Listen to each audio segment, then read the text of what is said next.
Welcome to episode 31 of G. Halloran's Beer Reviews. As you see today I will be reviewing Tasman Bitter.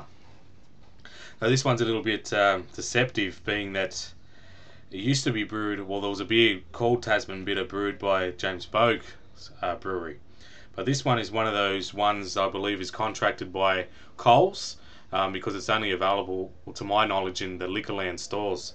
But I have had it before, or some time ago, and it wasn't too bad for memory, for a cheaper beer, being a cheaper lager that is, even though it's called a bitter. So I thought I'll give it a review. Why not? It comes in a pretty cool looking bottle. It's a tall, slender bottle at 375 milliliters, and it's at 4.4% alcohol by volume. So a little bit less than your other mainstream macro Australian lagers, when they're generally around the 4.6% ABV. It says the mainland's freshest water brewed with our finest hops gives Tasman Bitter its natural, crisp flavour. What's interesting though, on the neck here, it says it's brewed by Australian beer connoisseurs in Victoria. So, I don't know. It actually doesn't actually say it's brewed there, but it says product of Australia, and that's what it says. So I imagine it is brewed in Victoria. So a little bit sneaky there. Anyway, let's crack it open. No point roving on any longer. Okay, it was a twist top, but I thought I just like popping it with the bottle opener. Alright, got just a nice Pilsner glass here, just for the pour. Bit of smoke as I was pouring that. Get most of it straight down the middle. Okay, forced the head there a bit at the end because I wasn't doing much at the beginning. Okay, I'll get all of that in there. As for the head, it's a soapy thin head. Yeah, soapy white thin head. Carbonation, yeah, fair bit of carbonation. Definitely a lot of carbonation working through there. As for the colour, it's a light golden colour. What you particularly expect of your Australian macro lagers. Yeah, you can see your fingers through it. It's a light golden colour, straw colour. For the smell, I'm picking up the adjuncts. I'm getting the possibly corn. Yeah, a corn adjunct smell. A little bit of hops. Yeah, a slight bit of hop smell there. And not much malt though. But the adjuncts with the hop smell slightly mixed in there. Alright, most important part, the taste test. Cheers.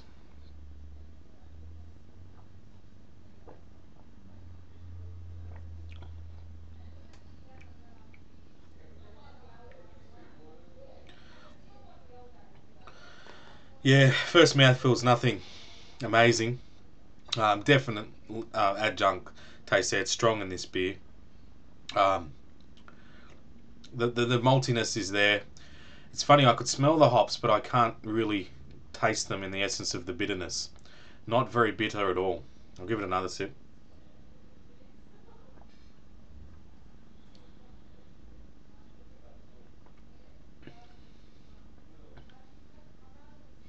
Yeah, not very bitter at all. It's actually quite flavourless. There's not much flavour in this beer at all. You're getting that adjunct taste with a bit of maltiness, but not much after that. Next to none bitterness. Hardly any bitterness to this beer. Sessionability is, yeah, high. People love drinking this stuff because it's easy to drink. It is very easy to in the mouthfeel. It's very light. I'll just give it another go. I don't think it's that dry though. It's a bit wet. Yeah, yeah. It's definitely not. Obviously, it's not marketed as a dry beer. It's not as dry as extra dry and those type of macro lagers that are out there. But it's not bad. It's not out of this world by no means. It's a very average macro lager. I've had worse. I used to be a big fan, and this is before I used to enjoy particularly like German beers and things like that, the quality from overseas, or even the boutique beers here. But I used to enjoy Carlton Cold in the old days when it was 5% ABV, And when it, the good old days when it come in that awesome bottle with the paper on the top.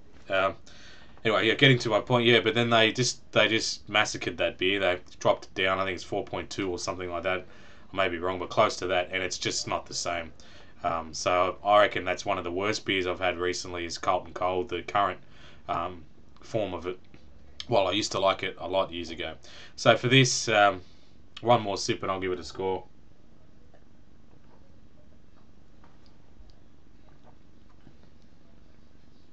Yeah, it's pretty non-eventful. Not much going on in there. Very watery sort of feel to it. Quite bland. No bitterness. I love that hot bite in a beer, particularly like a lager or a pilsner. You get that nice hot bite, as good mate Swillengrog describes it. It doesn't have that at all. Bit of maltiness with the adjuncts. So I gave extra dry to his extra dry platinum a 5. I think I'm going to have to do the same with this. Probably even could get a bit less, but seeing I've set a benchmark there, but seeing I gave the extra dry platinum a 5, I'll give this a 5 as well. So it's a 5 out of 10 for Tasman Bitter. Very cheap, you can pick it up quite cheaply. If your mate's got it in the fridge and he's giving it to you for free, well, why not? You're not going to complain. It's not off or disgusting in any way. Like it's typical macro tasting beer, so you're not going to spit it out, but it's not anything to write home about. So 5 out of 10 for Tasman Bitter. Give it a go if you see it around. Might pick it up cheap, but other than that, I wouldn't bother with it. There's plenty of better macro Aussie lagers out there, and from overseas as well. So, but thanks for watching another G Hello beer review. I'll see you in the next one, number 32. Cheers.